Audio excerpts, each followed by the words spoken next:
for Bob Huggins. He's got Javon Carter and Sagaba Konate, both probably at the top of the list for Defensive Player of the Year in the Big 12. How hard is it going to be for Texas to take that must-win attitude up against this group? It's not going to be easy without Mo Bamba. I mean, this is a guy that impacts the game defensively around the rim for Texas and out to the three-point line. He protects the paint as well as anyone in college basketball. He's out today, listed day to day. They will also miss his point production today because, as you know, this is a Texas team that can struggle offensively. They had 48 points in 61 possessions a couple of Saturdays ago at K-State, and they face a defensive juggernaut today in West Virginia.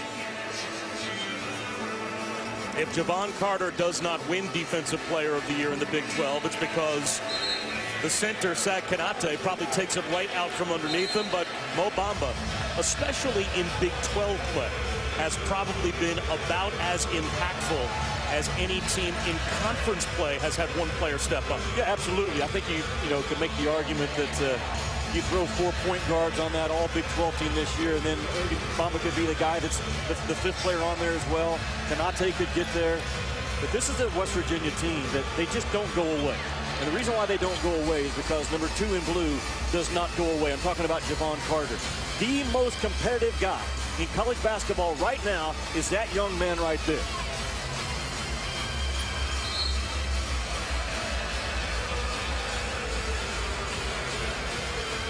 No surprise to me that Bob Huggins, first guy on the floor today, was Javon Carter.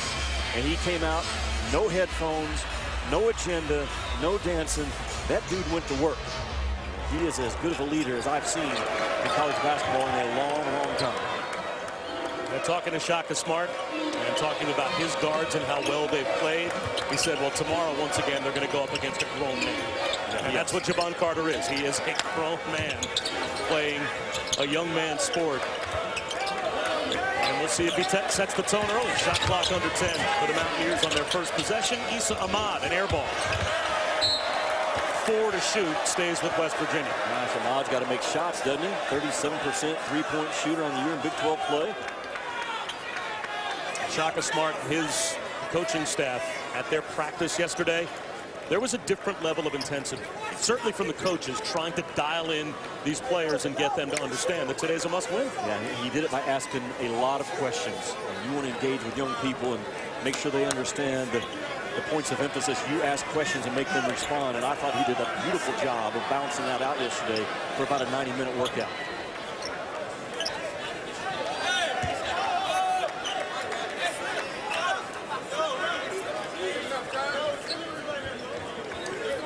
What are we waiting on?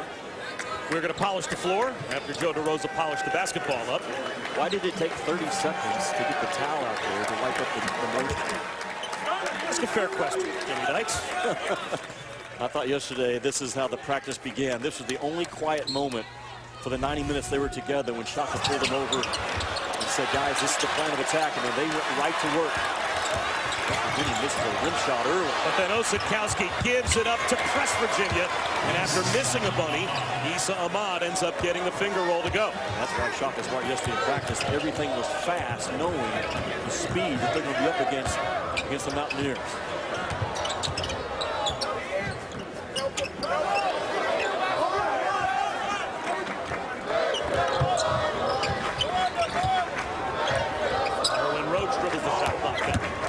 Spins on Dax Miles and lost it. Here comes Carter. Carter's so good, Bob, at making reads in transition. We'll break it down as the game goes on, but he understands that transition push as well as any guard in the college game.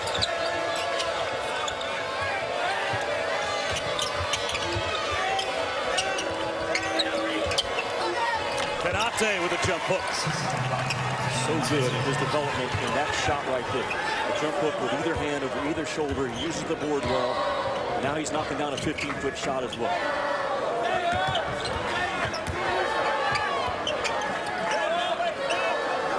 Jericho Sims, the freshman, getting the play in place of Mo Bamba.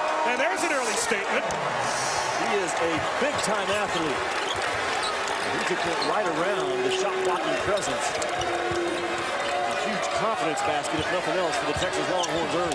Konate right at Sims, and he's able to score again. Konate is going to win the contact plays around the rim. 50 and blue is going to win 75% of them today. And that was a contact play that he gets 2 points from. Jericho Sims in double figures 3 times this season. 2 of those 3 in the last 2 games in place of Mo Bamba, averaging close to 12 points and 8 rebounds per game. Not Mo Bamba's production, but at least has kept Texas in games as Osakowski tries a 3 and knocks it down. That's what he needs to do this ball game. He is a pick and pop shooter. Unlike when you put Sims in a pick and pop situation, who's a non-shooter, Osakowski can stretch. Interesting that Javon Carter was defending the basketball for 15 seconds of that possession. Can't let him be that disruptive defender. Get it out of your hands, make someone else the on-ball defender. Ahmad off the mark.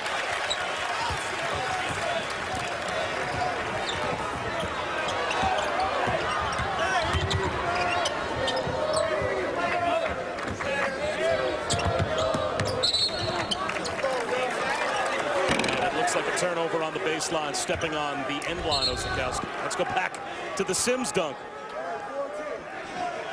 Well, big time move by Sims. He's an explosive, like a track athlete in a 6'10" body.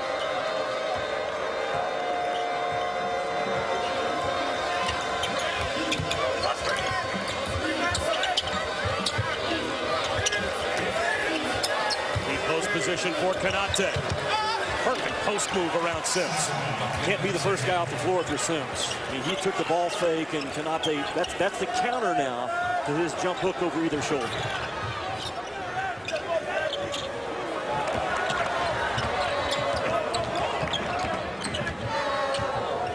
But the pressure is relentless. Bob, you've seen this West Virginia team several times this year. They get on top of you defensively. And that relentless ball pressure can wear you down over 40 minutes. Offensive rebound, Chase Febris off the miss. Osakowski threw it away. Right to Wesley Harris.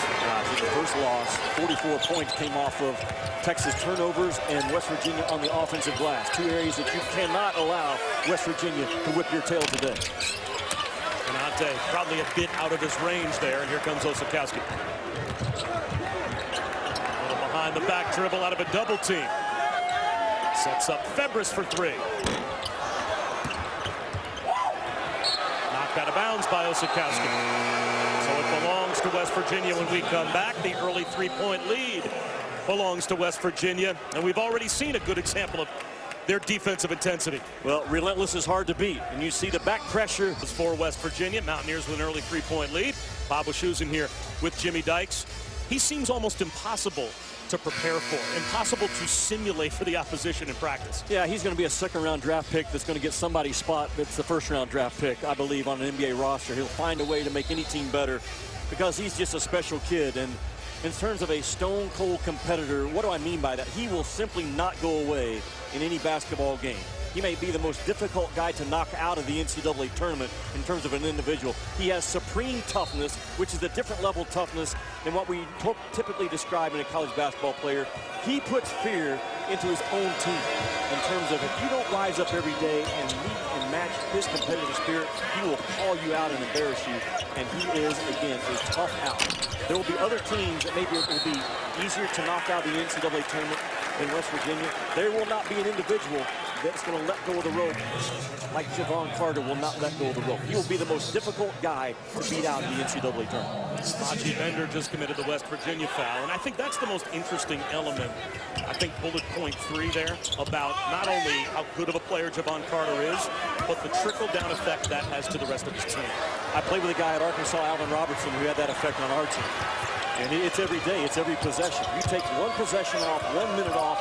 If you're not a competitive dude, number 2 in blue is going to call you out in the right way and rise you up to that level. And you just saw the effort Daxter Miles put in, diving out of bounds. West Virginia creates a 5th Texas turnover already. The Javon Carter effect. 5 to shoot. Wesley Harris off balance, a little too strong. Right back to Harris off the hands of Osakowski, who couldn't corral the rebound. Got to come up with it. If Mo Bamba's on the floor, Texas has the ball on the other end right now. But he's not playing today, so everybody else now has to understand the importance. It's almost like if you're Texas, every rebound, Bob, is worth a point. That's how important they are today in this game. Roach to Young. Yes. That's a big shot for Texas. A great three-point shooting team, Texas. And Texas needs to get transition points today. They do not want to grind away for 20 minutes on the offensive end against a West Virginia set defense.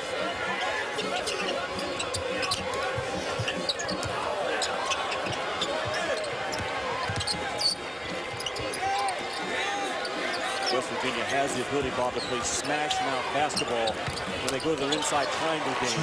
And when they're knocking down shots like Carter rose up and knocked him down, you can see why they could potentially be a Sweet 16 or beyond team. Another three from the corner. This one from Coleman. That time the playmaker was Jacob Young. He gets an assist right after his own triple. So important to track your transition points when you're playing against West Virginia. Last two possessions, 6 points out of transition offense. Very well done. Foul now called on Matt Coleman. The first on Texas. But if you're Texas, you have to have good first shot defense, but your second shot defense is even more important. And you had 5 white jerseys standing around watching one blue jersey come up with it. That is not a desperation effort by Texas on a desperation Saturday that they have to play with. West leans in. The old school floater comes up short. The tip follow not there. Lachi Bender keeps it alive. Miles is the cutter. That's blocked by Sims. Goaltending, says Joe DeRosa.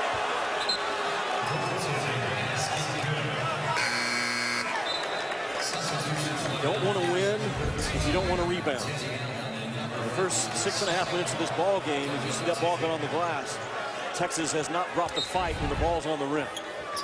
No way they win this ball game if they don't control those backboards.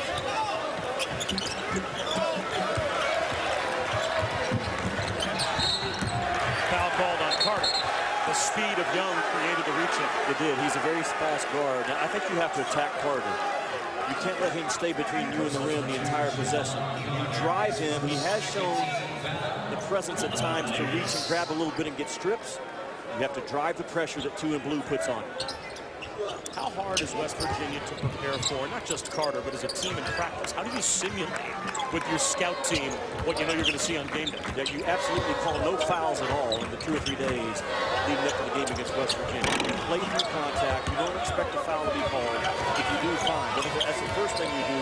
You adjust your practice to say, no fouls called, anything goes. That's how West Virginia's going to play. Konate tries to go around Sims, too strong.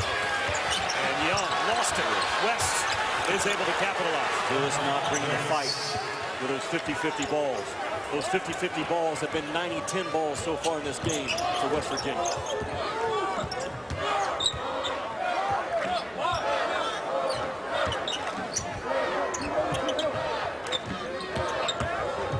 Young down the lane.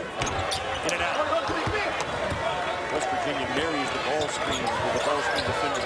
Marry it, jam it, whatever you want to call it. And they allow that guard to get underneath it quickly to force tough twos. Very well done. Konate has it stripped away by Jericho Sims.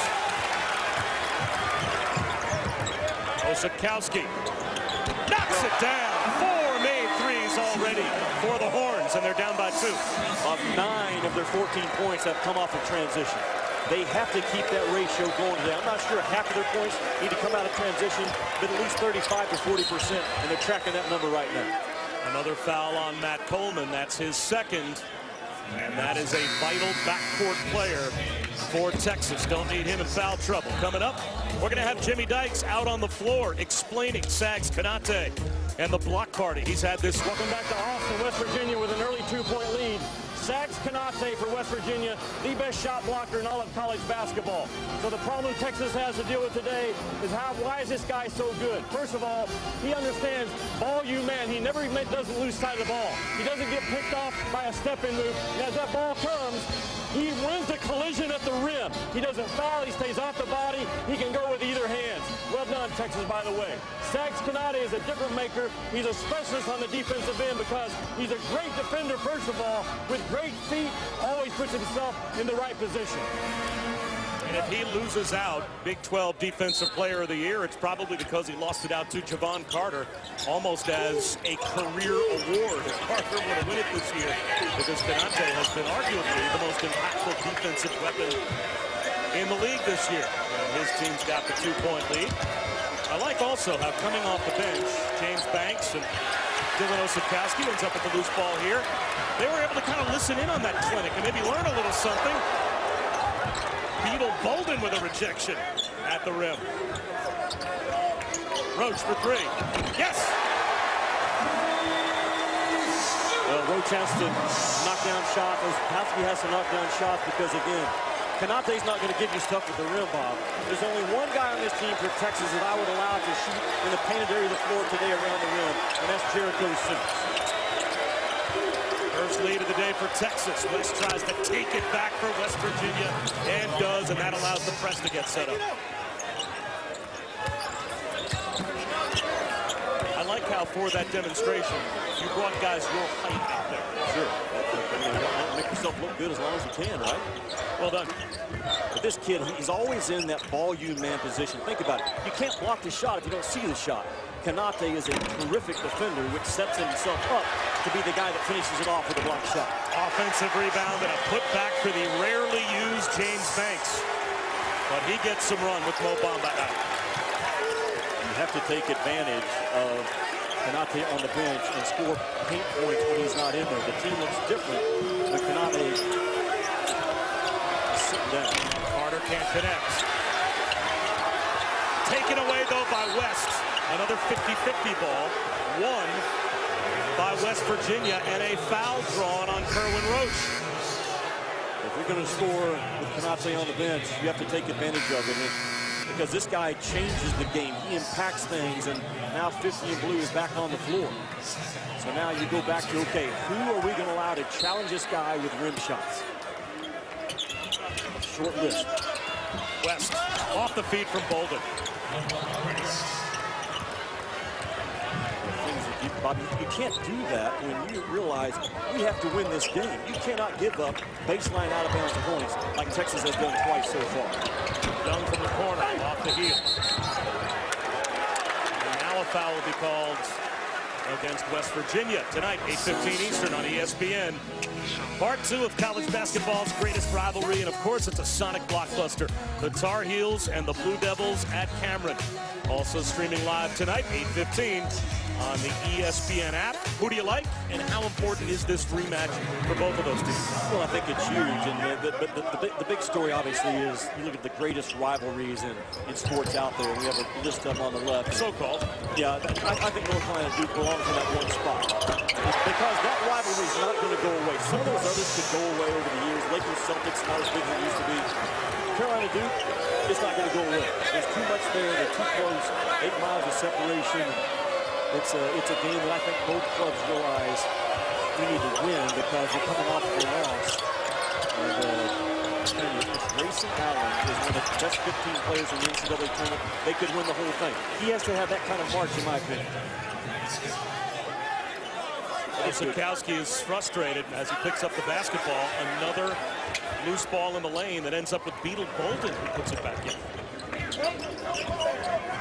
West Virginia is so good at pressuring you, but not getting their body on. So it's very difficult to get open because Texas can't get their body into a West Virginia defender, shut off the momentum, and break open. Foul called on Konate. He got called because they're jamming that ball screen with a ball screen defender. That's what West Virginia does. Jam it, marry it, two become one, and Konate that time too much contact as he jammed from behind.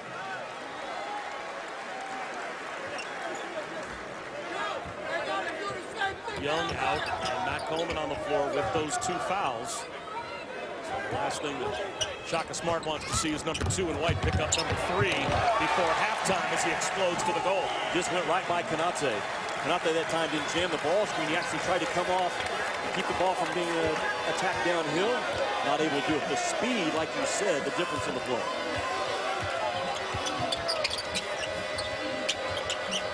Konate over Osakowski.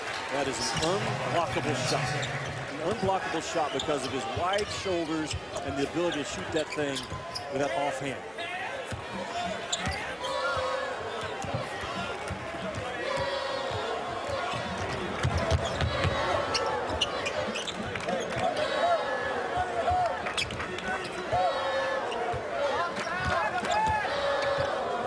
Canate caught on a switch, throws up a brick, but it looks like a foul will be called on West Virginia. That's going to go against Wesley Harris. I'm not sure what offense Texas ran on that possession.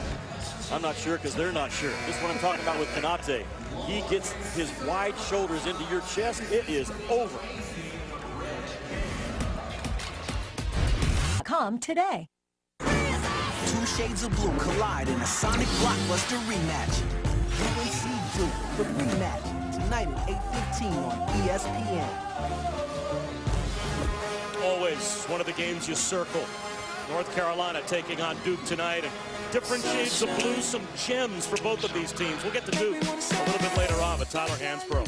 Double back in 2006. Danny Green with a tremendous game in 2008. Kendall Marshall with a points assist double-double in 2012. Just three of the most memorable North Carolina performances in games against Duke head-to-head. You know, I did that game once with Mike Patrick and Dick Vitale as the sideline guy. And to this day, it's still the most intense, competitive, juiced atmosphere I've ever been in. It will be no different tonight. No different tonight. Coleman's finger roll ties it up at 25. They get the finger roll again because Canate out there to disrupt the finger roll.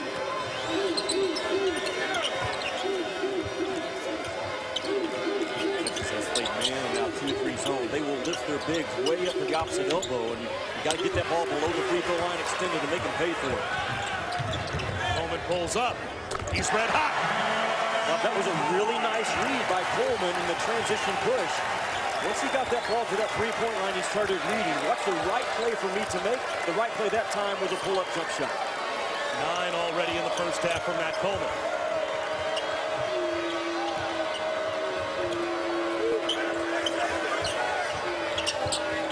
Yeah, that bottom guy comes all the way up this time. It's Sims coming all the way up from that offset position on the back line. Issa Ahmad. Reverse won't go. Osikowski this time secures the loose ball. They hit ahead to Jericho Sims.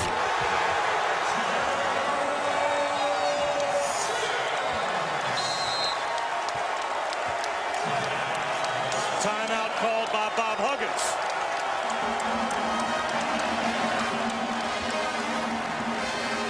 It's a must-win for Texas, right on the bubble. They win this game, they just about, according to our VPI, secure themselves a spot in the tournament, and they're stepping up the intensity. This might get Mo Bamba back for the Big 12 tournament next week in Kansas City, or I'd say this coming week in Kansas City. But in the meantime, with Bamba on the bench, they're getting quality minutes from Jericho Sims. Yeah, he now becomes a 30-minute guy Shaka has to play, but I'm talking about a kid at 6'10" that can go out and take on a point guard. He has terrific feet. There he is right now, matched up in the corner. On the point guard, yeah. Javon Carter. Teddy Allen, yes. West Virginia can really grind away in the half court, make 4 or 5 passes, get the ball reversed a couple of times, and throw that thing to the power part of the floor as well as anyone in the Big 12. Texas only averages 6.9 made threes per game. They have made 5 already here in the first half, so they're well ahead of their per game pace, and that has largely not only kept them in the game but given them the lead. 5 to shoot. Kerwin Roach thinking about a 3. He's going to have to put one up now, and that's going to be a shot clock violation. Bad job from Kerwin Roach. Yeah, but beautiful defense by West Virginia. Just took everything away. They jammed the ball screen. They switched it out. They helped up the floor, got in the gaps. Can't do it any better than that. Talked about that a couple of possessions ago. Texas with that push.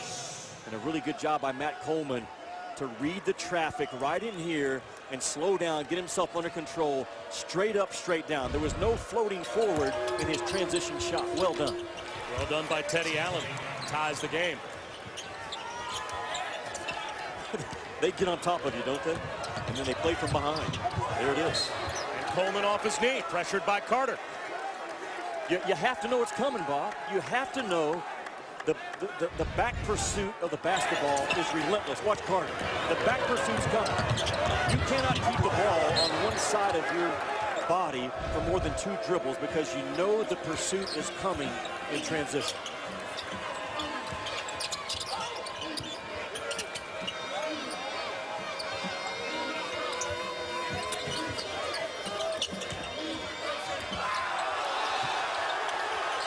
Lamont West fouled shooting a 3. Jericho Sims called for the foul. Shaka Smart thought it was a flop. That's going to put a chance at the free throw line for Lamont West to shoot 3. Well, Lamont West, because he's 6'8", yeah, the hand contact is on the hand after the ball is released. That's what the officials saw. But if Lamont West isn't 6'8", he doesn't get that call. He's a valuable piece going forward because he's a big kid that can knock down contested shots. We've got plenty more Saturday Showcase games this afternoon at 4 Eastern. Kansas will take on Oklahoma State. And then Louisville, one of those teams you said, Jimmy, is right in that must-win category. They'll square off with NC State. The rest of the Saturday Showcase will take you through the day right on up until North Carolina Duke tonight. Also available on the ESPN app. Louisville had to learn the hard way about fouling a three-point shooter, didn't they? The other night against Virginia? Oh, my God. That was an unlosable game. It was an unlosable that somehow game they lost. that they found a way to lose. Baxter Miles picks up the foul. That's his second and the 6th team foul. So West Virginia now out of fouls to give as we take a look at our bracketology by Joe Lenardi. Last 4 in, Louisville and Texas. 2 of those teams that we've got on our air today that should be in desperation mode. Desperation mode, but also loose, confident, and aggressive. That's a fine line that you have to be able to split as a coach and as a player. Roach fouled by Bolden, so Kerwin Roach will shoot a 1-and-1. Well, I can tell you this. Against West Virginia, if you get the ball on the side of the floor, they're going to keep you over there. You've got to get this ball, if you're playing against Bob Huggins, back to the middle third of the floor. Let the game open up a little bit because they will just choke the life out of you when the ball's on that sideline.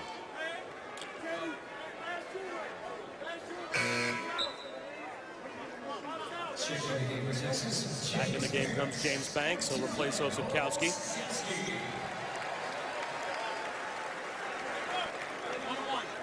If Texas makes the tournament, Kerwin Roach made what will arguably go down as the most impactful shot for their team this year. 1.2 seconds to go. He had the game-winning layup against Oklahoma State a couple of games ago for UT. If they lose that game to Oklahoma State, that might put them so far on the wrong side of the bubble, they might not even have been one of Joe Lenardi's last 4 teams in. They might have been on the other side of the first or next 4 out. Yeah, I think if they lose that game, you're having the conversation that Texas has to win the Big 12 tournament. That's how impactful that shot was. Imagine your whole season comes down to that one shot when you really look back at it if you end up making the tournament. But if Texas loses today, they're 7-11 in Big 12 play. The odds of making the tournament, although the selection committee does not look at conference record, the odds tell you, you go back and look in history, what, 2 teams ever below 4 games below 500 have made it in an at-large bid. Archie Bender hit the side of the backboard. 4 to shoot. Teddy Allen, that's short. That didn't hit the rim. That should be a shot clock violation. And it is. 1-point lead for West Virginia. Texas, though, is getting an effort from Jericho Sims. He's a track athlete in a 6'10" body with big-time hops. Attack the pressure. Don't let the pressure attack you. Texas with 8 early turnovers that have led to 15 West Virginia points. Bob, Jimmy, we'll see you at the half. Alfa Romeo halftime report coming your way. All right, Chris, thanks very much.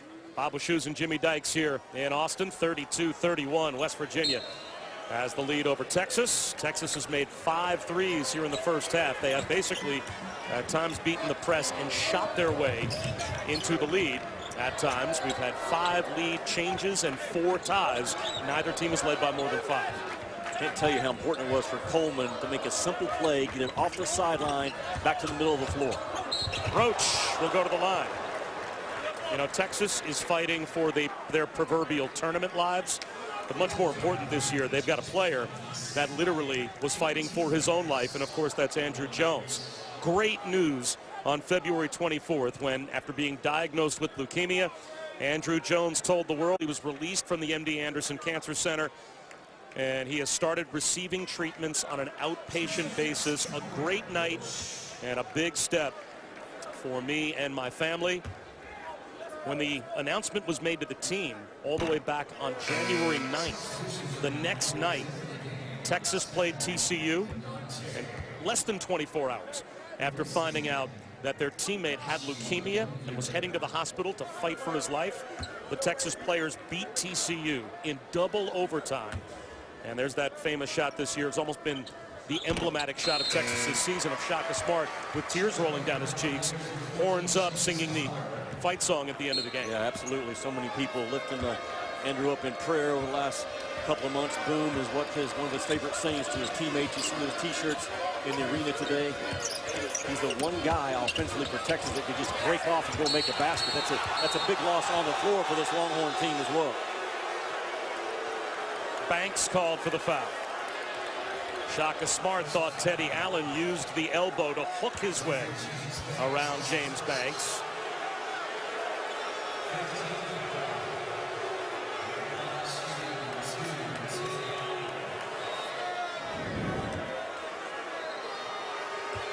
We're just starting the day, taking you up to the Sonic blockbuster between North Carolina and Duke tonight at 8:15 Eastern on ESPN. Bob, I look at West Virginia similar to South Carolina last year in terms of a team that they've been knocked around a little bit in conference play. They don't go in the NCAA tournament with a pretty finesse way about them at all. They have an unbelievable senior guard in Javon Carter that absolutely will will his team to a win or two. They have toughness. They're coached by toughness. Banks with a back tap right to Carter. Carter gives it up to Allen, and he's able to bank it home. Allen just has a knack to get the ball up on the rim. He will kind of bully his way to 8 or 10 points a game if you don't check his physical play.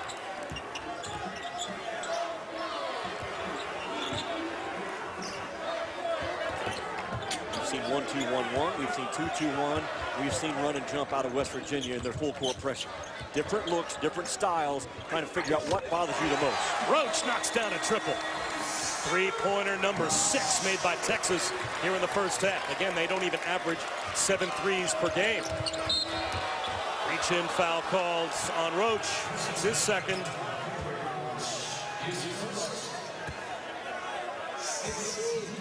First team foul number 6 for Texas, so they're out of fouls to get. Roach, a better scorer in Big 12 play from the 3-point line than the 2-point line. His percentages are better from 3 than 2. Surprises me because he's a long-arm guy that should have some success driving the ball. Carter, the quick hitter from the corner. And there's Carter again all over Young. Young back to the deck, or check that. Back to the deck goes Banks to try and take it away.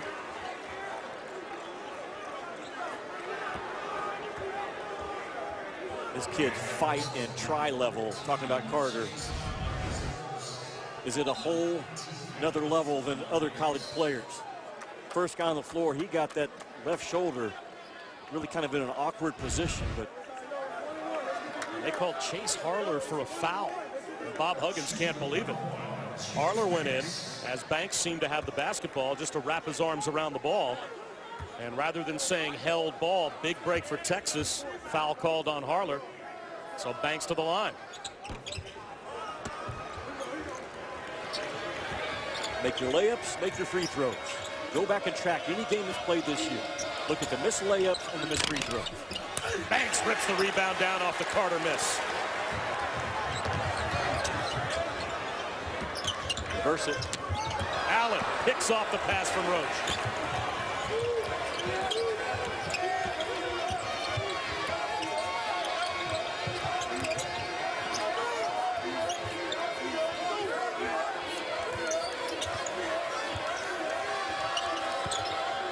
Canate. A little sloppy with the basketball. He's got it back.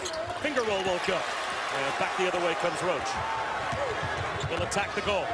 Comes up short on the finger roll attempt at the opposite end, but he draws the foul.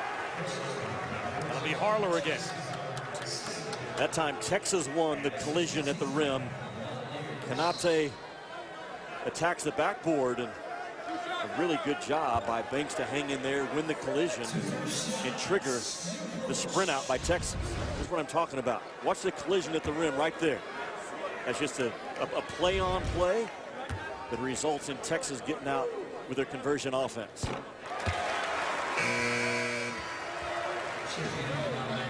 Under 90 seconds to go in the half. If you draw a line in the sand right here, Shaka Smart, your team has shot 59% from the field in the first half. They've made 6 threes, and you're losing. And how much better offensively can they play in the second half? How worried would you be at halftime when you look at those numbers and realize normally at home when you shoot like that, you should be up double digits. Right, but the ball is going in for Texas, a team that has at times struggled this year shooting the ball. The whole conversation at halftime for Shaka has to be take care of the basketball. If we get shots in the second half, we're making them at a high rate. We cannot turn it over. West Virginia goes to their smash mouth inside triangle game to close out the half. Another good rebound by Banks off a bad shot from Teddy Allen.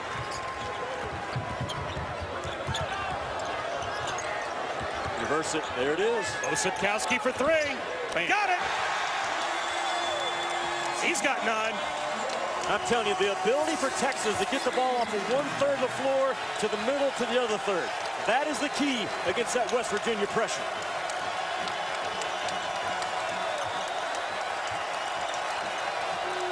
Wesley Harris answers on triple of his own.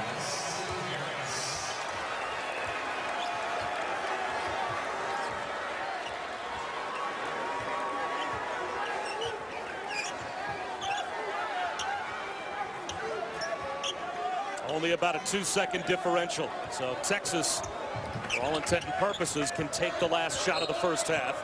And that will now turn the shot clock off. At 13.2 on the kick. West Virginia club that will show you one defense going into the out of bounds and come out of that out of bounds play in a different defense. So Shaka Smart now in his huddle has to talk about, with 13 seconds to go, here's what we have to do against the 1-3-1. Here's what we have to do against the run and jump. Here's what we have to do against straight man. There's a lot on his plate right now, trying to tie this game up with 13 seconds to go. Not for sure what West Virginia is going to do defensively. The roller coaster ride for the Horns leads them to this must-win on this last Saturday of the regular season. 13 seconds to go in the first half. And according again to our BPI, they are right on the doorstep of the NCAA tournament if they can win today. They had some close calls back with overtime losses early in the season to Duke and Gonzaga. Some key wins against Oklahoma and Texas Tech when both were very highly ranked. And they are trying under Shaka Smart to get to the big dance for the second time. But they're trying to do it today again without Mo Bamba, which has put Jericho Sims front and center, and he's played well. Yeah, without their best player, Mo Bamba, without their best scorer in Jones, and the most experienced guy in Eric Davis. What is West Virginia going to do defensively? Looks like they're matched man-to-man. Carter backs off because his guy is taking the ball out of bounds, so he's in position to get a steal. Man-to-man to start with, and now 1-3-1 they shape up out of it. Better drive it. Better make something happen. Sims on the roll to the goal. Broken up, and it'll be a 2-point lead for West Virginia at halftime, in spite of the fact that Texas shot 61% in the first half and also made 7 threes. Like I said, the ball is going in for Texas today. The problem is the turnovers against Bob Huggins' defense, they have to clean up. We'll step aside for just a moment. Threes were raining down for the Horns in the first half, and they still trail by 2. After the break, it'll be Chris Cotter and the Fonz, LaFonso Ellis with the Alfa Romeo halftime report. Of the must-win games for a team that's right on the bubble today is Texas against West Virginia. Texas is 1-8 this season when trailing at halftime, and they trail by 2. Bob Wischusen here with Jimmy Dykes. If you're Texas, the glass half full or is the glass half empty? With the number of times you turned it over, but they shot 60%, which way does Shaka Smart lean? Well, you got to stay positive with your guys right now because, again, this is a game that Texas has to win. And the entire circle of Longhorns over their noses. So you talk about the positives and you clean up what hurt us in the first half with the careless turnovers. You cannot let West Virginia turn you over 10 times and a half and be tracking 20 turnovers. Because, Bob, when Texas took care of the ball and got shots, they made shots. And they're shooting a percentage that they haven't done all season long, especially from the three ball, in terms of they've already made 7. They're shooting 58%. The problem in this game for Texas is West Virginia has shot 35 times. Texas has only taken 23 shots because they've turned it over. Take care of the ball, don't turn it over, and get a win for Texas that should probably lock up your NCAA tournament berth. Out of 351 Division I teams that are ranked, Texas is 334th shooting the three at 31%, and they were 7 for 12 in the first half and still find themselves down by 2. So we'll see if they can clean it up in the second half against a Javon Carter-led defense that took it away 10 times. Osakowski, reach-in foul called on Issa Ahmad. They'll call that a non-shooting foul. Shaka Smart's wondering, wasn't Osakowski rising up to maybe put that ball in the air? He was, and I'm not sure why he's not getting 2 free throws because of it, because defensively the defender put his hand on the shot shoulder and interrupted Osakowski's release. You cannot take for granted to get this thing in on the side. Multiple cuts, your first cut may not get it. There it is. Carter stepped on the sideline, though, narrowly avoiding a turnover for Texas. The way West Virginia has their pressure, watch, they get separation from the guy they're guarding right now. They don't allow Texas to get their body on your body. So you must make a second and third cut to get open. Second cut by Osakowski, finds himself open.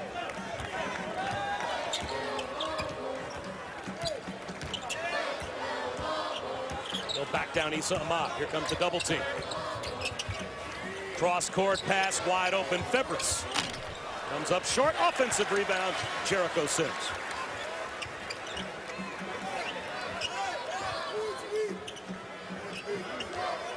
You don't run offense against West Virginia as much as you just escape the pressure and make a play.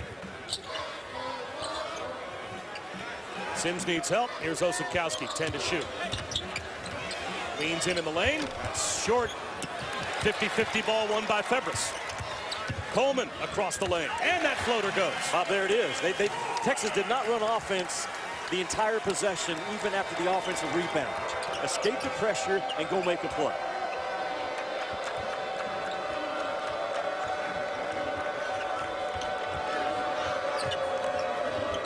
Flex cut into their inside triangle game, and if you don't defend a flex cut, you give up a layup. And Miles missed the bunny, but then put it back in. Gosh. He almost looked around, shocked at how open he was. Bob, there's no excuse to give up a layup off of a flex cut because you've worked on it for 3 days in a row in practice if you're Texas. That's a man-to-man battle that Texas got whipped on off the flex action.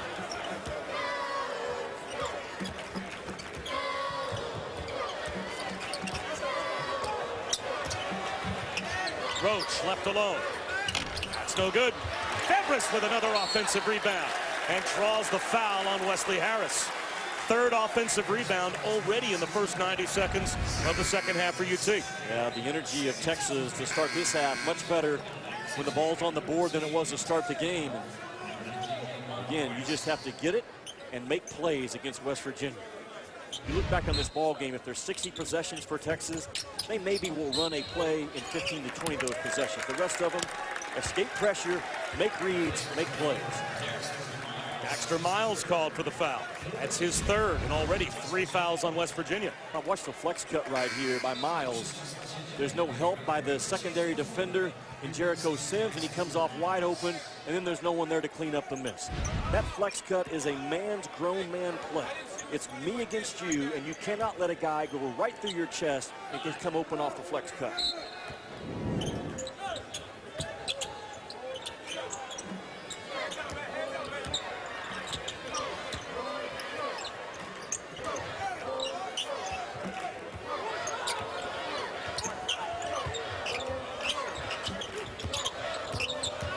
Roach lost his balance. Evers bails him out. 8 to shoot. Sims. Wild shot. Taken down by Kanate. The sprint out ball screen didn't get a free look. West Virginia, they take your stuff away, man. And West steps into a 3 off the feed from Carter. He's got 13. He and Bolden are the only 2 guys with more made threes than free throws. He's a specialist spot-up shooter. Find him in transition early. Bolden fouls Osakowski. That's 4 fouls on West Virginia. We haven't even played 3 minutes here in the second half. So if the fouls continue to pile up, and that's the 3rd on Bolden, Texas could earn a lot of trips to the free throw line here in the second half. Yep. An area that you have to hold your own because West Virginia, an 80% free throw shooting club, one of the better ones in college ball. Sprint out ball screen. We'll start with a big. There it is.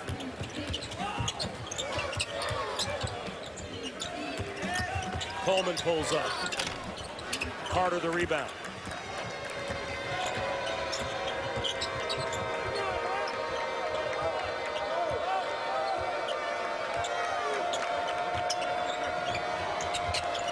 Came off of it wide open again, just didn't deliver the ball. The defender went underneath the flex cut. And Allen's wide open at the rim. And now Allen left alone and draws the foul. Febres came over to help, but defensive miscommunication. As you could see, Texas right now talking it out as Osakowski and Febres discussing how they got mixed up.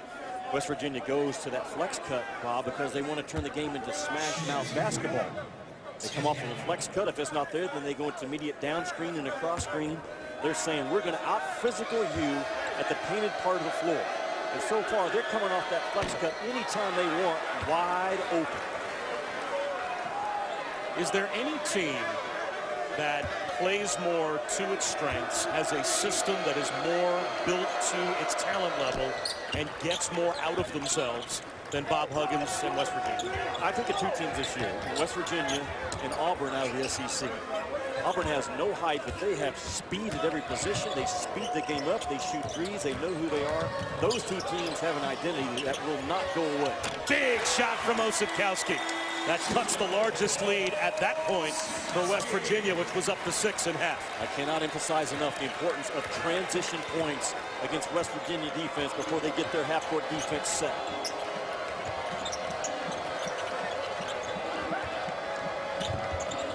Carter from the corner. He's up short. Osakowski the rebound. Febres, he's going to go right at Bolden. Offensive foul. That's the 3rd on Febres. No one better in the Big 12 than Bolden taking charges. In the half-court set or the full-court set, he is a specialist like cannot. On the floor, the three-point line, it's like a yield sign. He reads the traffic. It's not a stop sign. It's not a green light. He gets the ball here in transition. He reads the floor and makes as good a decision as anyone in college ball. Keep an eye on his ability in that in the second half. Well, there's no better defensive player in the Big 12 than Javon Carter, but it is interesting to look at him at the offensive end and how good of a quarterback he is for this West Virginia offense, although there are times where they will go through some droughts, and we'll see if at some point in the second half they have a drought that cost them today. Right now they've got the 3-point lead, Bob Wischusen and Jimmy Dykes here in Austin. Shot clock down to 10. Now that 3-point line, Carter, he really understands the importance of it and reads the traffic off of it. There's only one guy back. That's a go sign. Go to that hole and go by and make a play. If there's guys in the paint, he'll back it out and run half-court offense. But he really understands that part of the floor, I think, as well as any guard in the college game.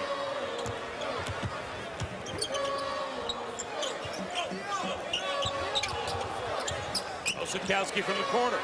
That's another 3. His 5th made 3 of the game. All Texas was able to do was just punch the defense a little bit, force the help, and the kick out for Osakowski, who is seeing a really big rim today, by the way.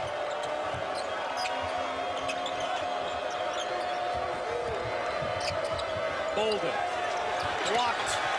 Good job by Kerwin Roach to get a fingertip on the shot from Bolden.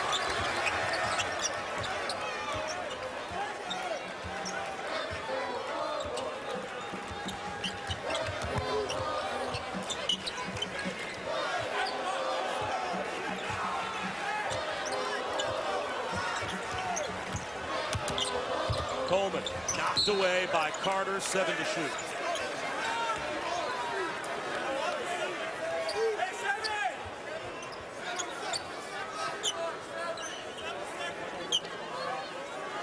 See the separation by West Virginia right now. They don't get body on body.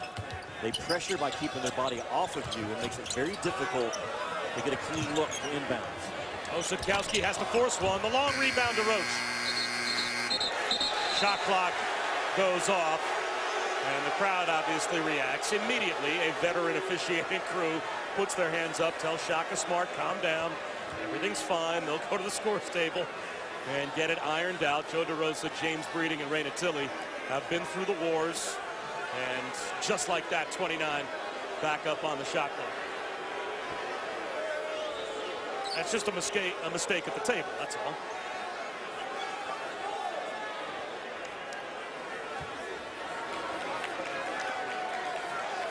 You know what? That call is a whole lot easier to make if you're not the guy pushing the button. You know what I'm saying? Like, you have to make a decision right now.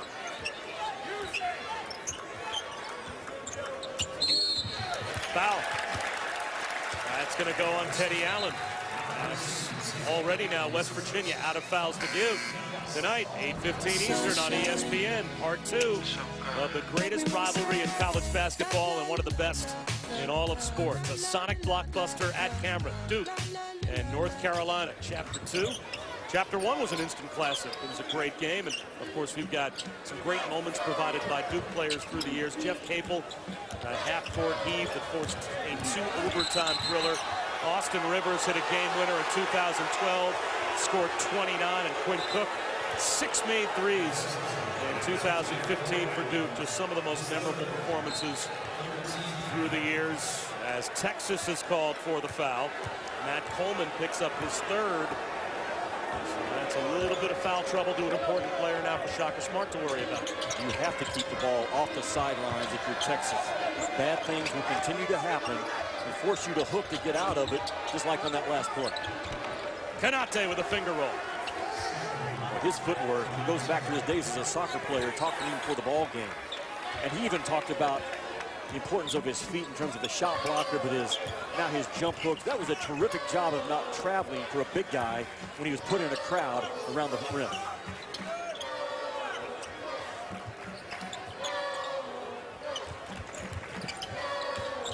Coleman around Issa Ahmad.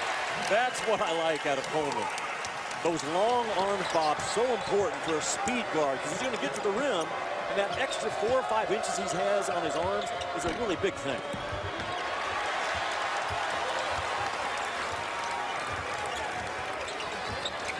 Not sure why Texas held it up right there. If you have chances to push the pace against West Virginia, you better do it. That's right. They don't come often.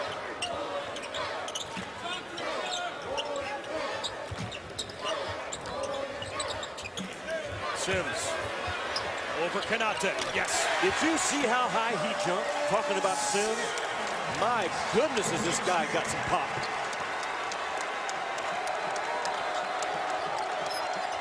Our 7th lead change. We've been tied 9 times.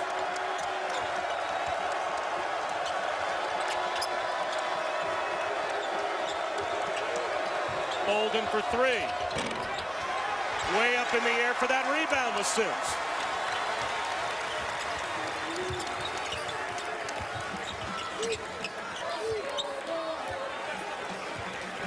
Sims is the only guy Texas has on the floor today that has the green light to take shots against Kanate because of how explosive of an athlete that he is. Now he has a mismatch on Carter.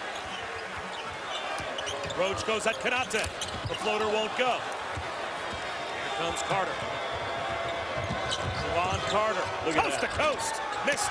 Well, he had a go sign there. The light was green. He just missed the layup. But a beautiful read by Carter in transition. Kerwin Roach fouled by Kanate. And he'll shoot free throws when we come back, looking to extend the Texas lead. Well, Sims is the one guy that Shaka Smart says today, if you're matched up on Kanate, you can take one-on-one shots. The lift and shooting it at the very tip top of the release. Well done, 20 and white. he's a 6'9" guy that can make guarded shots because he's made, what, 5 threes in this game? 3 or 4 of them have actually been covered up guarded threes, but because he's 6'9", he gets those shots off. And a huge weapon right now when you consider in Big 12 play, 29% in Big 12 play, and today, like I said, the rim looks big to this kid. Texas only averages not quite 7 made threes per game. They made 7 in the first half. Oskowski has added a couple more here in the second half. They've never made more than 13 in a game this season. They might need at least that today to hold off West Virginia. Very impressive, very impressive. Texas 25 rebounds to West Virginia 16. I said it in the first 4 minutes. If you don't want to rebound today, Texas, you don't want to win. And since that opening 3 or 4 minutes where they were just getting punked on the boards, they have more than held their own in this ball game.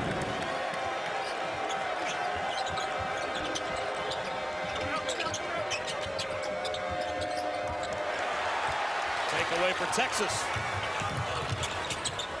It's an 11-2 run as the Horns have opened up a 4-point lead. Oskowski right now in any type of a ball screen pick and pop action is a hard cover as well as he's shooting. Roach gets the baseline. The reverse is good.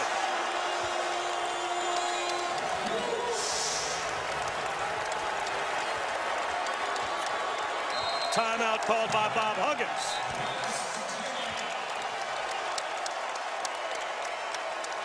Kerwin Roach is a good, explosive, high-energy track athlete, long-arm guard.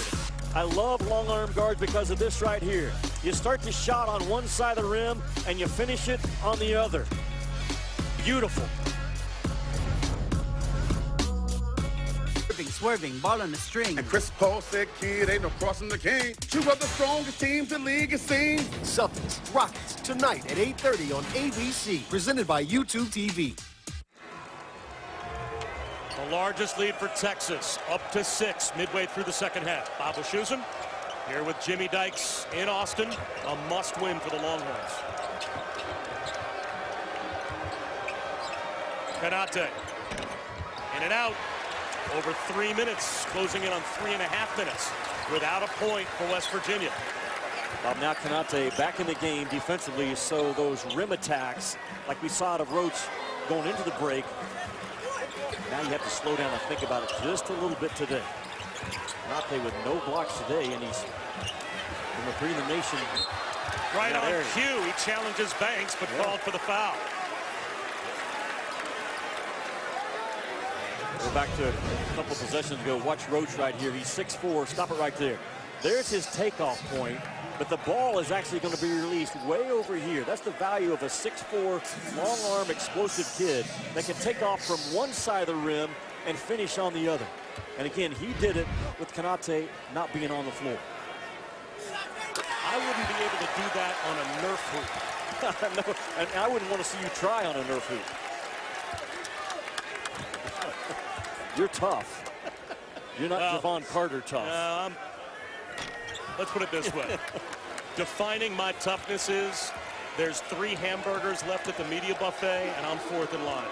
But somehow, I'm going to get one of those somehow hamburgers. You come up with one. That's exactly right. You know what? Javon Carter comes up with all 3 of them. Well, that's the difference between the 2 of us. In your toughness level and 2 in blue.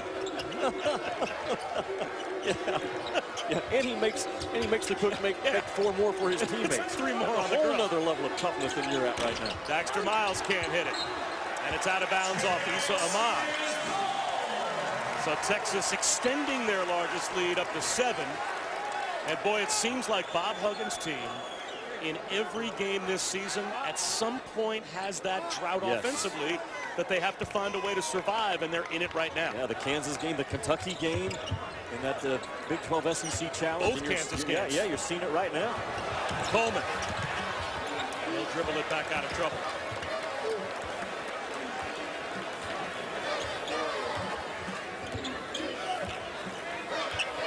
Look out, West Virginia. They get on top of you, though. They don't play even with you defensively. They sit on top of you and make you beat pressure. Off balance, Coleman won't go. Banks had position inside, but Konate knocked it away.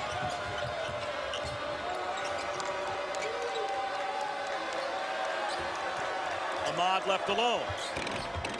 Gets it to go. That breaks a string of 6 straight possessions for West Virginia without a bucket.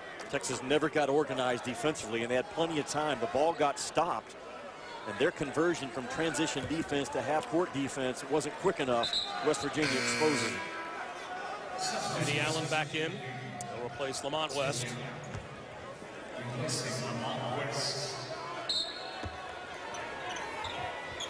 Asking Hugs before the ball game, what concerns you the most? And almost before I could finish the sentence, it was, I know we're facing a desperate team today, and desperate teams are dangerous. That's what he's up against in the Texas Longhorns. Pretty good career, though, so far, huh, by Hugs? When you're on that list, and soon to be highlighted as well, you'd have to think as a Hall of Fame inductee. He was on the ballot again this year, but did not end up coming through as a finalist. It almost defies logic. Reasoning, yes. At some point, Bob Huggins is going to give that acceptance speech. We know it's coming, as Daxter Miles just picked up his 4th foul. And West Virginia over the limit, so it's a 1-and-1. As Kerwin Roach will step to the line. Unless it's Banks. Looked like Roach tried to slip inside and take Banks' spot.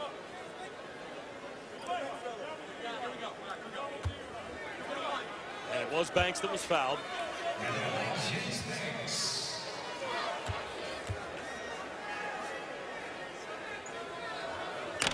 On a 1-and-1, why would there be no Texas players on either side of the lane to possibly contest for a rebound? Yeah, and because they're not as pure from that stripe as West Virginia is. You have to hold your own against West Virginia from that free throw line because they are so good as a team overall. Ahmad. He's got back-to-back baskets for West Virginia. Bob, that was just smash mouth basketball. They flashed to the elbow, caught it, and within a crowd, Ahmad just went to work. Osetkowski leaned the shoulder in, and James Breeding gets him for the offensive foul.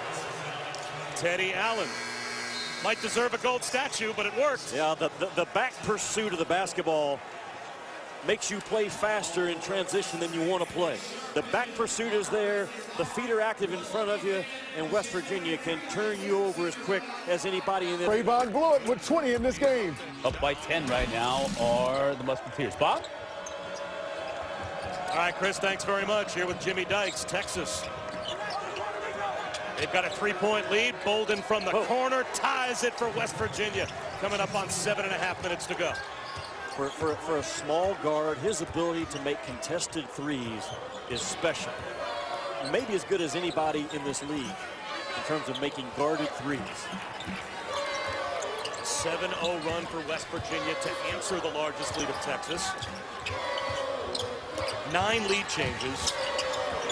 Check that, 7 lead changes and 9 ties. It's been a close game all the way through. Roach pulls up at the elbow. Yes. Again, they didn't run plays, they just made plays. Little dribble handoff action, explode into a 15-footer. 19 for Kerwin Roach. His career high is 22.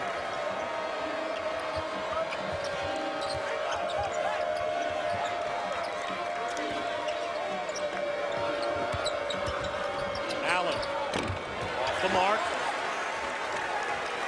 Now Kerwin Roach will walk it up. I'm not in love with the shot by Allen. The ball was stuck on the first side of the floor. He dribbles in, kind of throws up a running 8-foot guarded shot. It's hard to shake Carter, isn't it? Sims able to throw it down off the feed from Roach.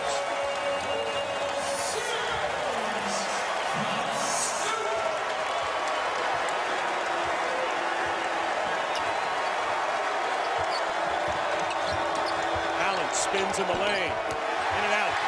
Another rebound for Sims, and he draws the foul. That last play by Texas, though, the ability of Roach to escape pressure right here. Escapes pressure and has pressure on him as a passer. Unbelievably difficult to make that pass that he made with pressure on him going away from the rim and throw it back to the left side of the rim.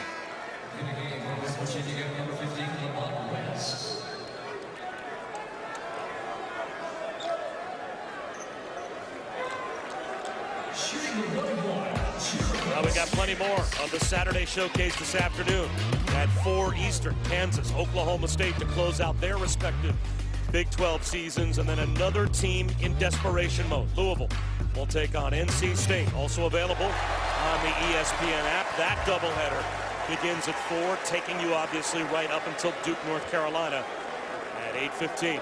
Let me give you a nugget on filling out your bracket and picking a national champion, okay? Kansas could win it. You know why?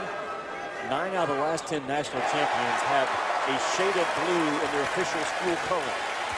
9 out of the last 10. Louisville's the one exception. We know what happened to their banner. So go with a team with blue. Virginia, Villanova, Duke, Kansas, Xavier, Kentucky, Gonzaga, West Virginia, North Carolina. You stay with my theory, good things will happen to you. I'm not doing that, but thanks. Nice fade away from Lamont West. You're going to go against 90% odds. 9 of the last 10 have had blue in their uniform. You're going to pick a green team this year or a black and gold team at Purdue. What are you listening to me, Bob? I'm going to check the KenPom website, see where that number comes up. Go with Jimmy D's key over that website. Pick your prettiest shade of blue uniform color. Common sense, man. Roach, CSI. You can talk BPI, RPI, CSI. Common sense index. Bolden for 3. Bam. Yes! It's a 1-point game. That little dude's got some pop into his jump shot, doesn't he, for a 5'11" guard? Again, he has more three-point makes than free throw attempts. He's a specialist. You cannot let him get separation that easy. Timeout called by Shaka Smart. 4:55 to go. And Texas getting quality minutes out of Jericho Sims in the absence of Mo Bamba. Well, he started off early, too, with that aggressive mindset, knowing that he's going to have to play 30 minutes today with no Bamba today. And boy, he's been very active. That last pass was just as special as the finish by Sims. A very difficult pass was made. And Mo Bamba can only stand on the side and cheer his teammates on. And he's a terrific teammate, by the way, watching him interact with his guys yesterday. And we project Mo Bamba as the number 3 pick in the NBA draft. And he is almost certain to be a one and done. He's wearing the boot, or at least was this week. Got a pair of boots on over on the sideline right now, but he's got an injured left toe. A couple of Saturdays ago against Oklahoma, he injured that toe. Tried to go against Oklahoma State 2 games ago and couldn't get past the first half. Sat out big Monday against Kansas and is sitting out again today, although they think there's a decent chance that he'll play in the Big 12 tournament this coming week, but they're just trying to steal a game at home without him against a ranked team that moves them off the bubble, according to Joe Lunardi, and makes them a 98%, according to our BPI, to be in the tournament field if they can find a way to win this game. 5 to shoot. Coleman looks up, realizes it, drives it, gives it up to Sims. How good was the drive and the kick? That was a rim decision, A+.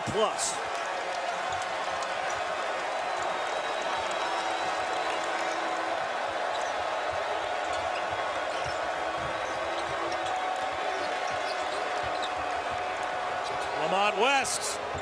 That's no good. Kanate. Offensive rebound. Fouled by Sims. And a good foul from Sims as he prevented the dunk. Talk about the rim decision on that last drive. As this ball gets driven, stop it right there. He knows there's a shot blocker coming right at me. I've got to make the right decision. The decision here is a drop-off and a flush by 20 in white.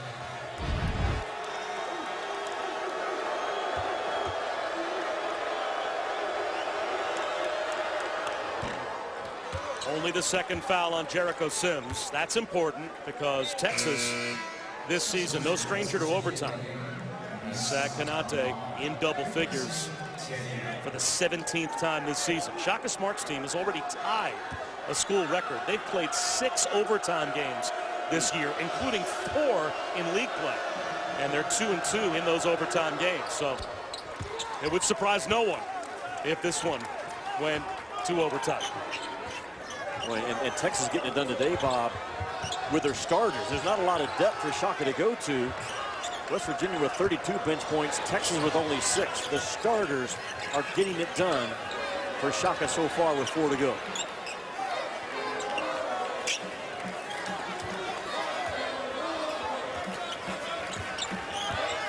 That's a double drag, and 20 will dive, and Osikowski will pop. And Roach will drive it. Blocked by Kanate, but he still is without an official block shot today because that's goaltending. That double drag action, though, has been good to Texas. The double drag, one big's diving, one big's popping. I'm sure Hugs will talk about it in the timeout. ESPN2, Miami and Virginia Tech. That's DJ Vasilovich. Well, that's the one thing that they're doing that's had carryover. 11 of 22 from 3 against UNC, 9 in this game so far. That's a good one on the deuce. Coming up next, Baylor and Kansas State. Life on the bubble for these two teams should be a good one.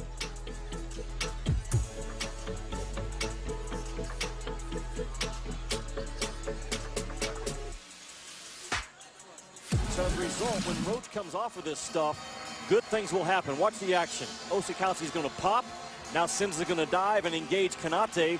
Kanate has to stay attached because he's the threat to throw the lob to, and Roach is allowed to turn the corner and get the ball on the glass. That double-up drag action Shaka has gone to probably 3 out of the last 5 possessions because he knows he's got a rim runner in Sims and a pop threat in Osikowski to work off of. 3:46 to go. 67.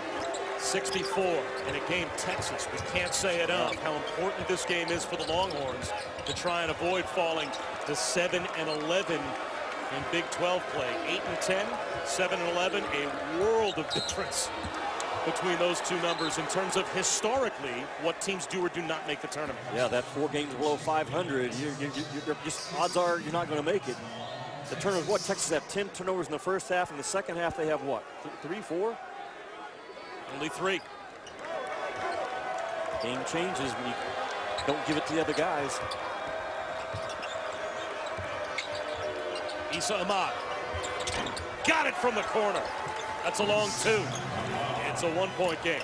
West Virginia actually went to their flex action again, but instead of making the cut, Ahmad faked the cut and popped out of it for an open 16-foot. Coleman pulls up. That won't go. A chance for West Virginia to take the lead back. Issa Ahmad lost it, found it again, and outlets to Bolden.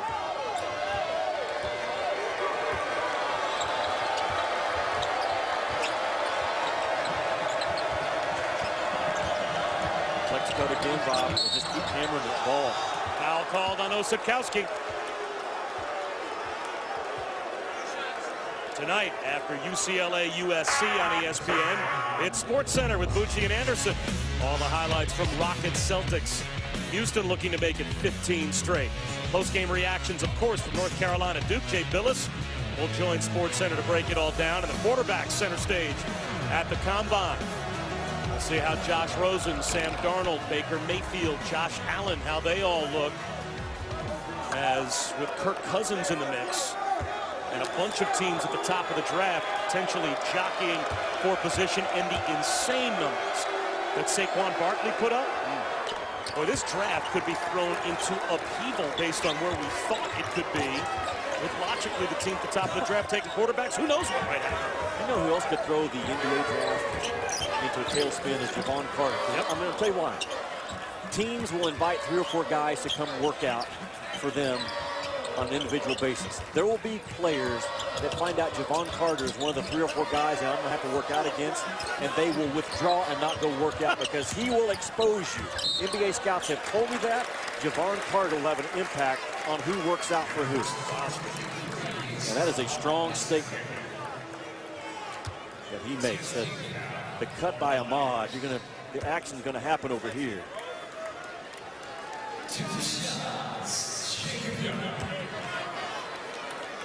That foul on Ahmad, the 10th team foul on West Virginia. So 2 at the line for Young.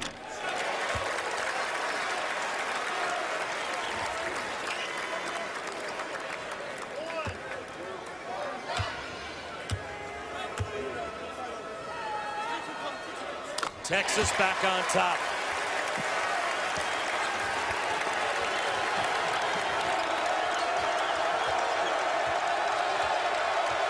Texas goes 2-3 zone, so they don't have to worry about the flex cut, but there's an overload. Konate comes up short, gets his own miss. The putback is good. Again, you don't want to rebound, you don't want to win. A great job by West Virginia to overload that block, send a baseline runner, and now you've got 3 guys flooding the floor and only 2 defenders. 12 ties, 10 lead changes. Coming up on a minute and a half to go. Nice head fake by Coleman. Konate scored again. He's still without an official shot blocked, as that's another goaltend.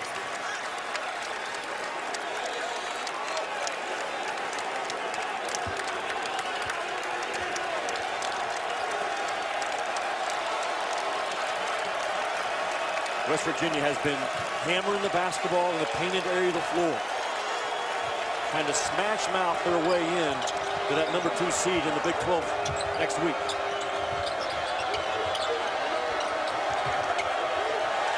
Steal by Young, took it away from Bolden.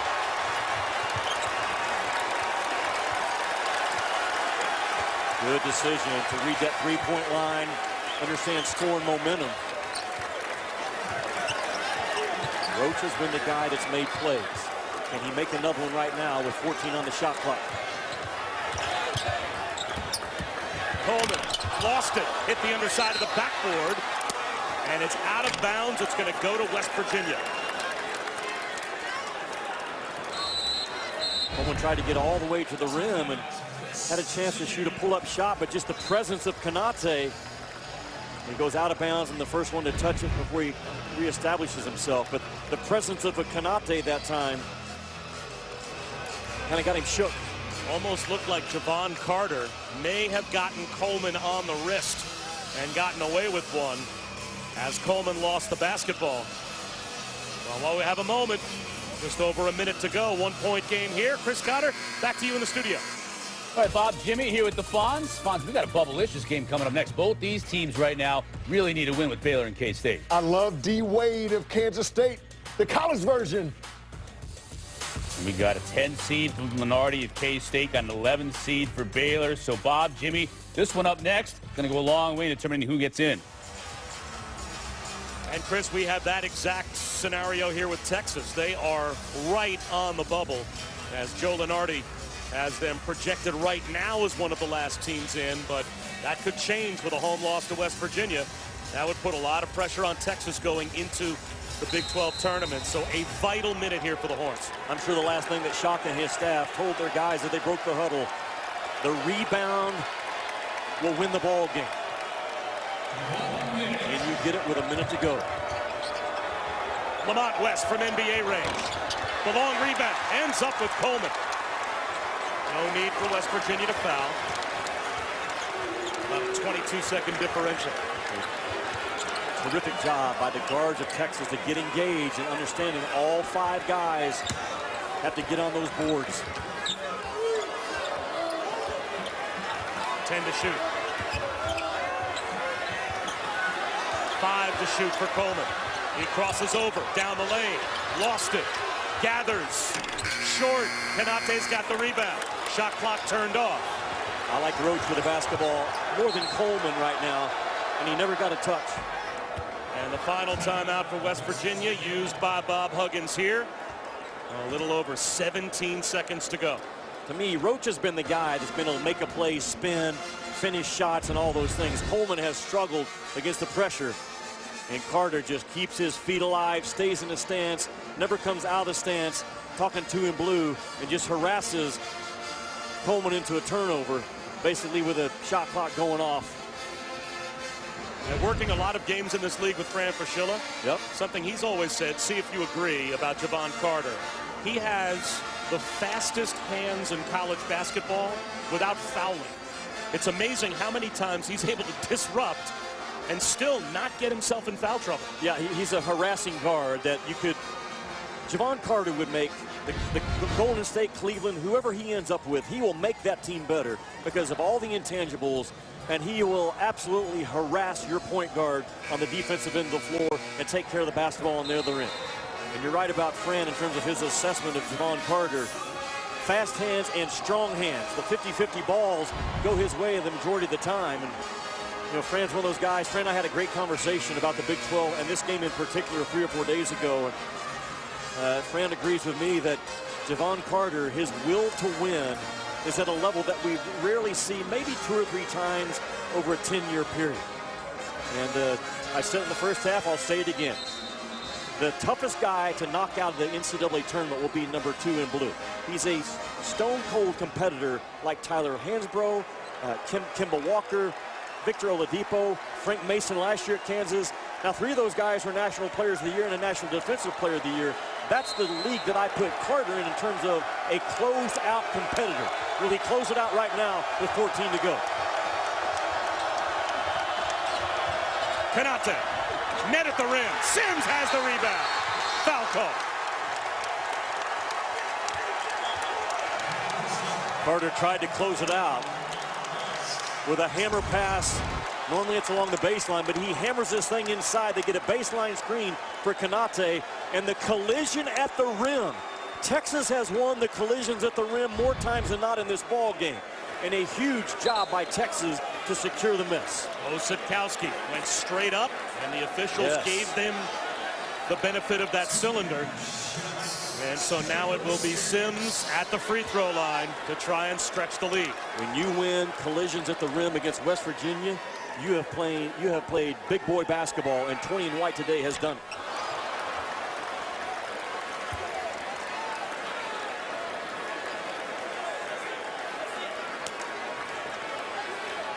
West Virginia with no timeouts left, Bob. So Javon Carter has been so good. It's a 40% free throw shooter. We talked about Carter, so good at that transition push and making the right read. And he's going to have 6 seconds, I think, to make that transition push and make the right read one more time. And now extra quickness on the floor. Issa Ahmad to the bench, Daxter Miles in for the Mountaineers. So Carter, Miles, and Bolden all on the floor. And Texas has done the right thing to back guys off and not turn it into a speed match from one end to the other. 1 of 2 for Sims, 2-point game. And now Shaka Smart wants to set his defense. Wow, that's really interesting. That's really interesting that Shaka took the timeout, because West Virginia had no timeouts, and now Bob Huggins is going to have a chance to talk about what he wants to do. And Shaka Smart probably realizes, I'd rather take timeout and talk to my young team as opposed to allowing Javon Carter, one of the best guards in all of college basketball, especially as a closeout guard, to just go make a play. So Shaka goes with his gut. He calls a timeout, and now he has time to set his defense, but it also gives Bob Huggins time to say, here's what I want. You know, number 2 in blue is going to trigger the play. Yeah, I don't know if it's a blessing or a curse for West Virginia that they don't have that clear-cut number 1 go-to guy offensively. So what kind of a matchup, I guess, are you looking for right now if you're Bob Huggins to get a shot off? Get the ball up, Bob. You got to get the ball up in 6 seconds. You can have plenty of time to get that ball to the painted area of the floor and get it up on the rim. And now it comes down to an offensive rebound opportunity. West Virginia has punked people over the years off of offensive rebound putbacks. Texas, their first shot defense may or may not determine the ball game. Their second shot defense in terms of, can you keep West Virginia off the offensive glass and allow yourself to get in the NCAA tournament? That's the will and the driving momentum right now in that Texas timeout. Who is going to get the defensive rebound if West Virginia misses? And that same group stays on the floor for the Mountaineers. So they've got the 3 speedy guards. Lamont West can certainly shoot the 3. And Konate is 6 for 12 from the field. He's always a threat at the rim. So a lot of different ways this can go for West Virginia. I would expect kind of a circle cut by Carter to try to get the ball in some momentum going towards their basket. He starts at half court. There's a circle cut. They got him. Here he goes. Carter to the rim, lays it in, ties it up. 1.6 to go. And the final timeout is called by Shaka Smart.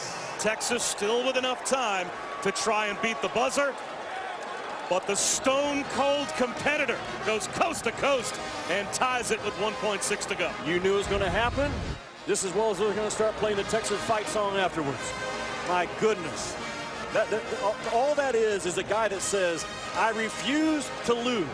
He will not go away. You talk to any coach in the Big 12, and you say, tell me about Javon Carter. One of the first things they all say is, that dude will not go away. And with 6 seconds to go, Javon Carter would not go away in this basketball game. They got him on a circle cut. They ran a little brush cut with Miles to get him with some momentum, and he attacked the paint and got it up in time. Even if there was a miss, he got it up in time for an offensive rebound to come into play. Before the last 1.6, back to Chris Carter. Bob and Jimmy, we got Baylor and K-State already underway, as you can see over here on ESPN News. As soon as you guys wrap things up, and I realize it may take a little while down there in Austin, we'll move this game over here to ESPN2.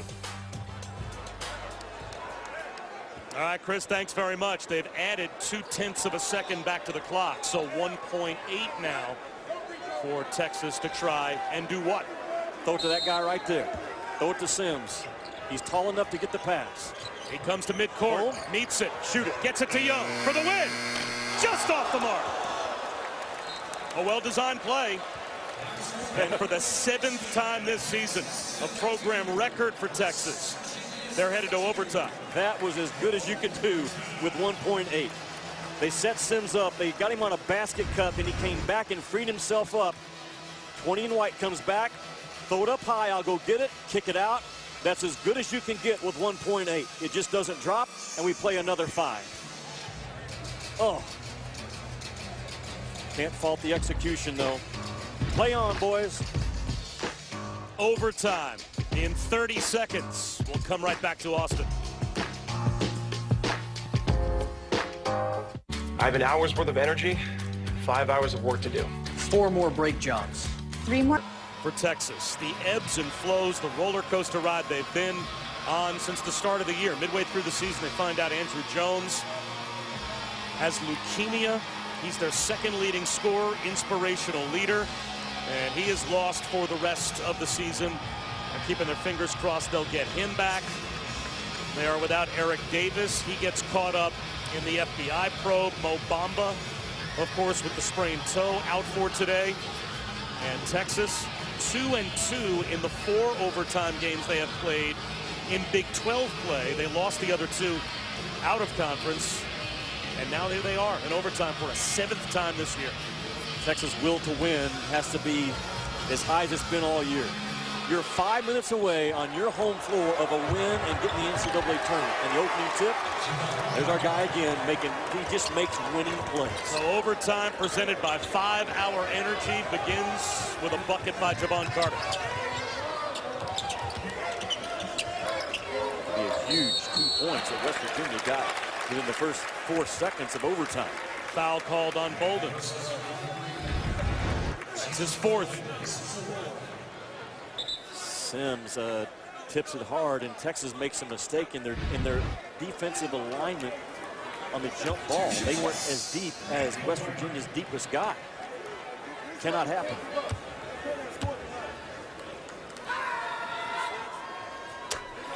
The largest lead for either team in this game was midway through the 2nd half when Texas led by 7. Wow. That's been it.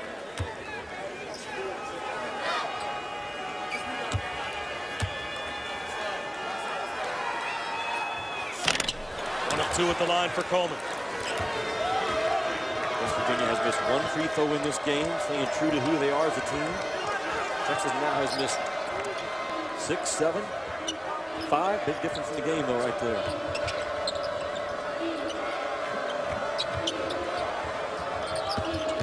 Carter, right at Osakowski. Issa Ahmad ends up keeping it alive for Bolden. 5 to shoot. That ball didn't hit the rim. So Miles will drive it. Hangs, can't hit. Jericho Sims taps it out. So it's a fresh 30 now for West Virginia. There was a ton of contact on Javon Carter on the drive. I know the defender has the ability to go straight up, but in the eyes of the official, that was another collision near the rim that they just said the defender went straight up. Carter came into him. Play it out. Bolden from the corner. The long rebound to Sims. Bolden should have followed his shot. He was running the other way instead of going around the defender. He would have been there for the gather. That double drag again. Dive and pop.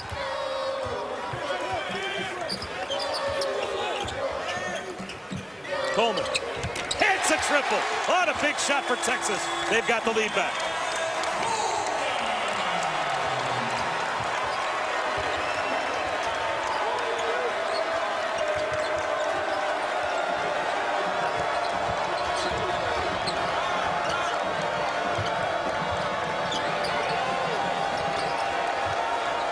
Bolden, head fake around Osakowski. Caught, double team, whips it out to Carter. He allows the flyby. Carter with 5 to shoot, lost it. He wants a timeout, and it's granted. Bob, did he have possession of that when he called timeout? James Breeding is saying yes, he had possession as he called timeout. But Shaka Smart and the entire Texas coaching staff at mid-court to argue. Ball gets knocked away. No one has possession. I don't think you can't have possession with just one hand on the basketball. And West Virginia, maybe they got a break, maybe they didn't, because now they have no timeouts with 3:11 to go. And 3 to shoot. Now the possession arrow belonged to Texas. So if Carter is not granted that timeout, it ends up being a held ball. It would have been a change of possession. Texas would have ended up with the basketball. Yeah. In all of that, that's an impossible, I guess, nanosecond thing to process in your brain if you're Javon Carter. But you think that timeout might have been worth more? Who knows? As we take a look at a wild end of regulation that brought us to overtime. When Javon Carter impacted winning on both ends of the floor. West Virginia tried to play smash mouth at the end of regulation. Sims had no part of it. And then it came down to 6 seconds to go. Who do you trust? As much as anyone in college basketball to make winning plays, it's Javon Carter. And you can't get off a better look than what Texas did with 1.8. You throw it to a size guy, let him go up, and then fan it out to the outer third of the floor for a clean 3. West Virginia now out of timeouts for the rest of overtime. Texas still has 1, and they've got the arrow. If you score, the timeout was worth it. If you don't, you wasted 1. Ahmad off to Bolden, beats the timer, comes up short. And Roach has it in the corner, throws it off Carter.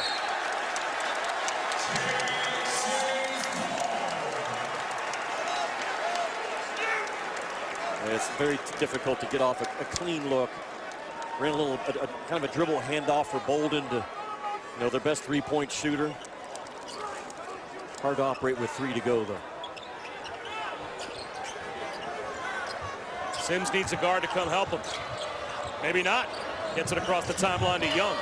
And Young, sloppy pass, lost his footing. Coleman trapped. He throws it to no man's land. Young's got it. Gosh, for 20 seconds, Texas has been escaping pressure, not running off. Roach to Sims!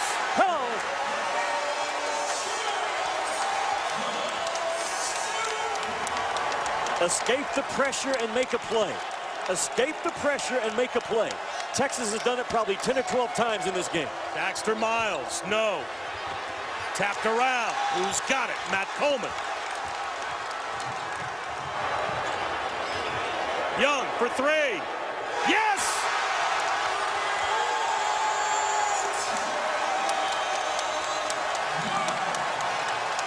You better not strut if you're Texas. This game's far from over. Bolden to answer. In and out. Out of bounds off Ahmad. And West Virginia with no timeouts, to call it and stop this 9-0 run.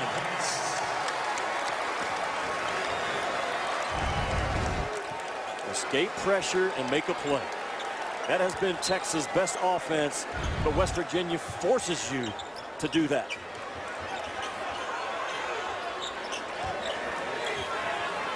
Under 2 minutes to go. This matches the largest lead for Texas. Coleman extends the lead.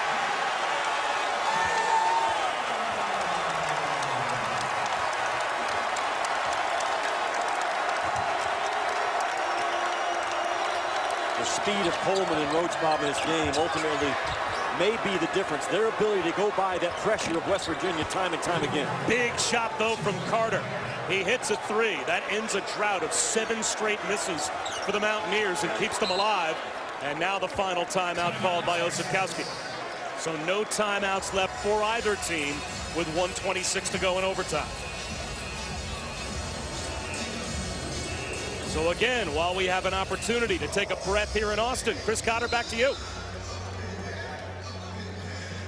Okay, Bob, good start for K-State. D. Wade has got 5 points, but Baylor hanging in there as well. Look at those 2-color uniforms by K-State. That's reason enough to watch this game coming up next. It's over on ESPN News for now, guys.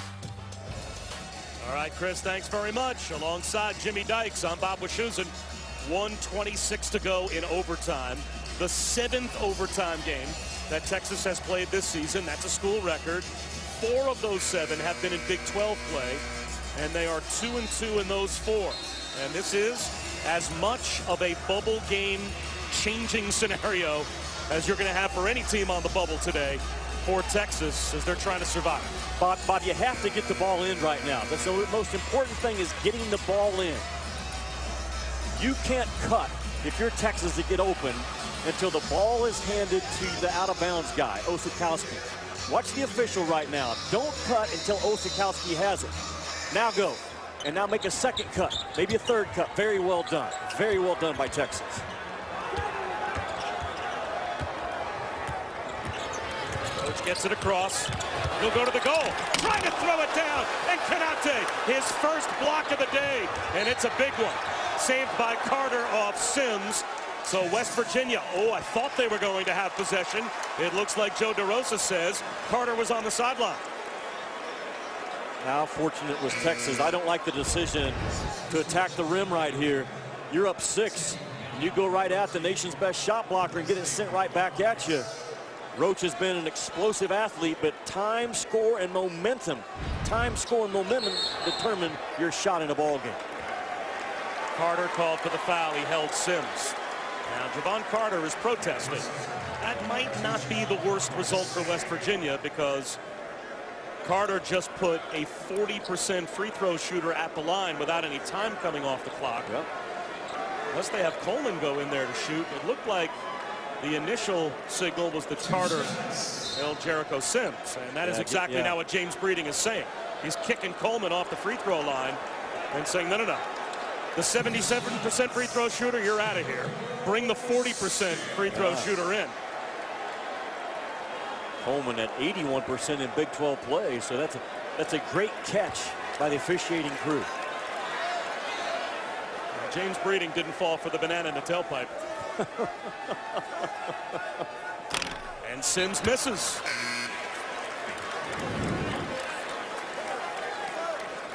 Hopefully the rest of the day, leading right up to Carolina Duke in our Sonic Blockbuster tonight, is as good and as exciting and as competitive as this one has been between Texas and West Virginia. 1 for 2 at the line for Sims. He's got 16 in place of Mo Bamba. Carter's saving every valuable second he can right there. Probably saved about 3. And now he tries a 3. No good. Tipped around. Ahmad can't save it. Although they will call that out of bounds off of Texas. Breeding and Natili both come together. Take a look at it, right? James Breeding is signaling Texas ball. Ray Natili is signaling West Virginia ball.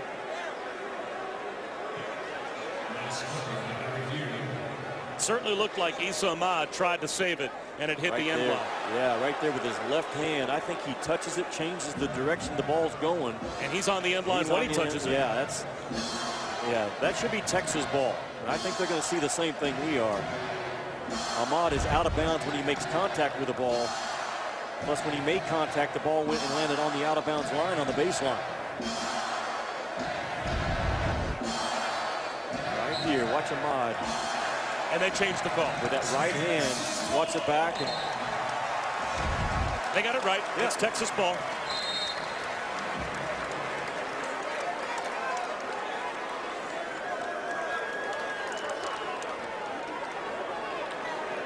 I am in complete favor of doing away with monitor replays.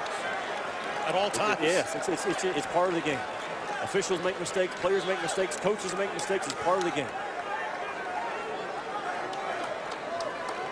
Then you cannot take for granted that you're going to get the ball in bounds. Make a second cut. First cut, second cut, got open. 1 minute. Foul call. They'll go on Javon Carter. So this time it will be Matt Coleman at the free throw line. Under a minute to go, and Texas in control, but against West Virginia, as often as they are able to turn you over, Shaka Smart, it's going to have to be all zeros up on that clock before that guy relaxes. But Texas with only 4 turnovers in the second half. That's where the game changed. We talked about it at halftime. the number of shots that West Virginia, they had a plus 12 field goal attempts at halftime because Texas, a good shooting club, and they weren't getting up enough looks. That number, although West Virginia with 20 more shots in the game, the ability for Texas to take care of the basketball. We start at the top of the broadcast. Desperate teams today: Texas, Oklahoma State, Alabama, Baylor, Louisville. And for Texas to do this today, possibly without their best player in Bamba, their best scorer in Jones, and the most experienced player in Davis, a huge statement that Texas is 55 seconds away from making. Beetle Bolden gets that to go. West Virginia sideline looking for an and one. That's 10 for Bolden, but here comes the pressure. Roach needs some help. Fouled on a reach in by Carter. That's the fourth on Javon Carter. So the next foul can't come from Javon Carter. If West Virginia's lucky enough to get this game to double overtime, they're going to need that guy on the floor. So impressed with the 42 minutes that Coleman and Roach have both played in this game. Against that time of pressure and that type of relentless bench defense that comes in at you. For these two kids to hold up for 42 minutes, that is a special part of Texas having this lead. We were talking to Shaka Smart yesterday at their practice, and we said, who is kind of your definitive backup point guard if you lose Kerwin Roach? He said it really was Andrew Jones. Yes. Who, of course, is out recovering from leukemia. So Matt Coleman has stepped into that role as best he can. As Roach, it's one of two. That's big to extend that thing right there to 3 possessions. Roach, or check that Coleman, in perfect position for the throwback steal. Lobs it up. Sims is fouled. There's really no reason for that if you're Texas. No, there's no reason for it. And Shockey's just like, what in the world? What are we trying to do here? We've had to fight our tails off for 45 minutes. We got the game won. Things that just, if you're a coach, make you sit on the park bench and talk to the pigeons. I'm telling you, drive you nuts. Beetle Bolden now has 5, so he's going to go sit on the park bench. Not sure if he's going to talk to the pigeons. But Sims knocks down the free throw. He's got 17. I am impressed with this young man right here. He is a track athlete at 6'10" in terms of his speed, his explosiveness, and he did not back down from the fight one time today in this ball game. Not once. Ahmad for 3. Nope. Offensive rebound, Kanate. Right back up. That won't go. Sims has it, and that should do it for Texas. A must win, and they're going to get it. Well, the best team today won the ball game. The Texas Longhorns. Avenging their most lopsided loss of the season when they got drilled earlier this year in Morgantown.